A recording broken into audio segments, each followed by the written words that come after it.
It Wasn't Supposed to Be Me. Written by Mania 2100 and read by Goombasa. Here she was, in a dressing room in the small church in Alexandria. She could hear the commotion outside. According to her mother, half of Alexandria had turned out for this event. She looked at herself in the mirror once more. How? How had she, of all people, gotten here? It wasn't supposed to be her. "Jessica?" A bright voice spoke up behind her. She heard the door close and turned around to look at the princess. "My, you look nervous." Medea grinned brightly, every part of her face radiating warmth and beauty. Jessica Albert found it hard to look at. Here was the one who was supposed to be here. "Are you all right?" the princess asked again. I'm sorry, I just thought..." She was finding it hard to speak. "Don't worry. I hear that many brides are nervous before their wedding." She blew out briefly and smiled again. "I bet our hero is feeling just the same right now." Her face must have given her away as Medea came up to her and put her arm around her shoulders. "Okay, what's really wrong?" She found the words just pouring out. "I just don't get it. How could he want to marry me?"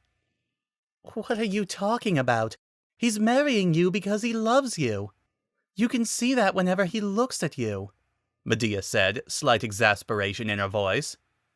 "But he's a hero. Maybe the greatest hero there is," she said, her voice rising slightly as the words finally spilled out. "What kind of hero goes around the entire world, fights monsters and demons, defies kings and princes, and fights the greatest of all demons while flying in the sky, all of this to save one princess, and then marries the other girl?" Medea looked surprised for a minute. For a painful minute, there was no sound in the room. All of a sudden, there was the sound of giggling. Finally, the Princess of Trodaine burst out laughing. Jessica merely looked at her, flabbergasted. "When you put it that way, I suppose it is kind of odd." She sighed, wiping her eyes. "It's like a fairy tale, right up to the end." Jessica nodded, her face glum. "After a while, it seemed like a fairy tale. He seemed like a fairy tale. Sword in hand, fighting the worst evils the world had seen to defend and save a beautiful princess. Also to avenge those who had been killed," Medea said. Jessica's thoughts turned to her brother, dead for over a year now. It still hurt to think of him, but not as much as it used to. She remembered standing with their hero in Arcadia, after he had freed her from the scepter's control. She had asked to stay on with him and the others. He had said that she could go with them as long as she wanted, and that he himself wouldn't rest until her brother had been avenged. Perhaps that was when she had fallen in love with him.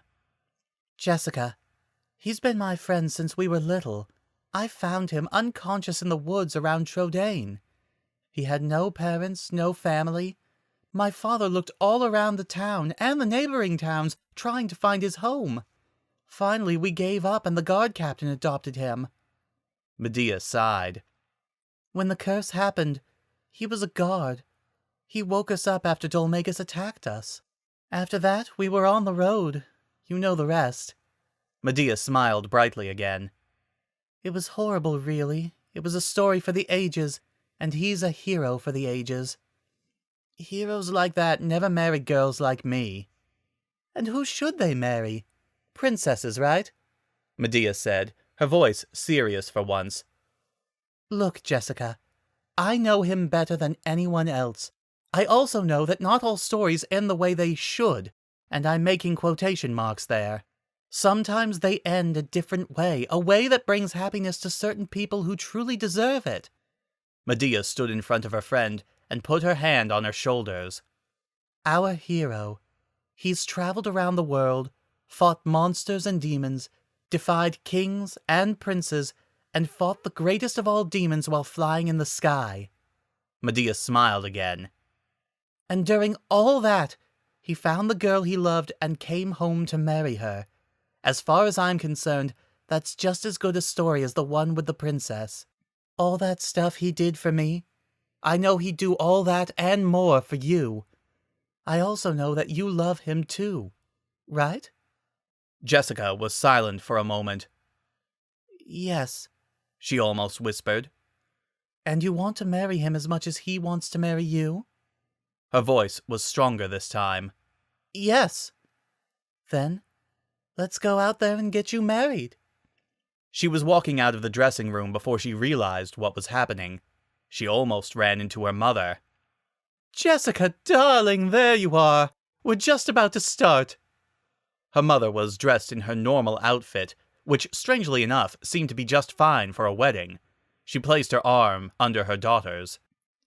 I'll see you all after the ceremony, Medea said, rushing out into the main hall. The Lady Albert led her daughter to the entrance to the small church's hall. She saw all her friends from her journey in the pews.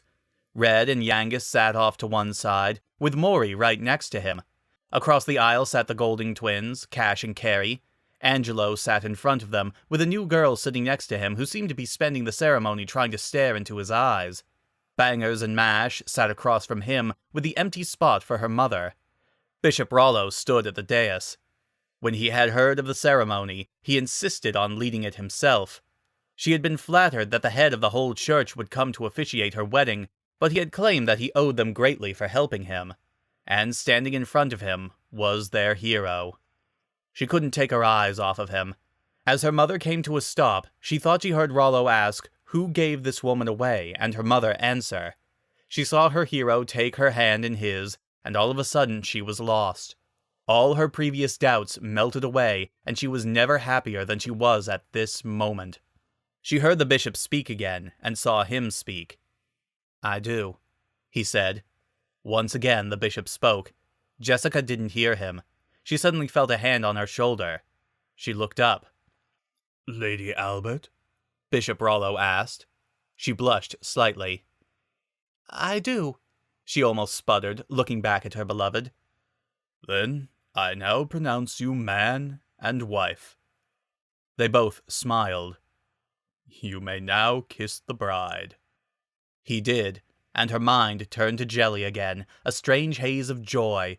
She barely heard the applause until he pulled away from her. The bishop raised his hands and announced them as man and wife. All the church stood, and the place was drowned in applause. He walked her back down the aisle and outside the chapel. To her surprise, the area outside was crowded to the maximum with people. It seemed like all of Alexandria came out to see her. Her husband placed his arm around her, and she smiled, tears of joy streaming down her face. Hours had passed since the ceremony, and the party still hadn't stopped. She sat at the head of a large table alongside her husband. They had been receiving an almost endless parade of congratulations and handshakes and hugs. She had eaten so much food that she felt she was going to burst. Yangus was across from them, sitting at a table with Red, surrounded by a group of less savory-looking residents of Alexandris. There was loud laughter sent up as the former thief finished a story. Angelo had split his time between speaking with Bishop Rollo, dancing with various girls from around town, and criticizing the local winemakers at their choice of grapes.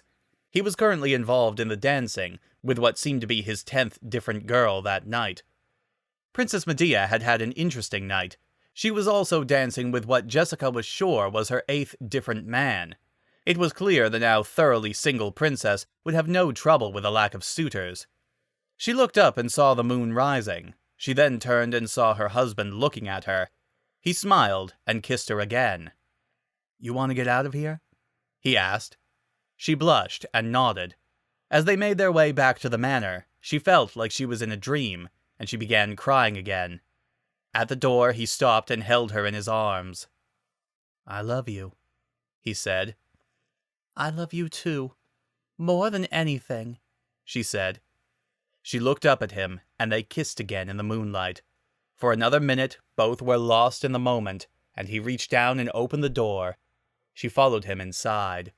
Whatever happened now, she knew that she would face it with the man she loved. Maybe in the fairy tales the hero married the princess, but in that moment she knew without any doubt she was supposed to be here. The end.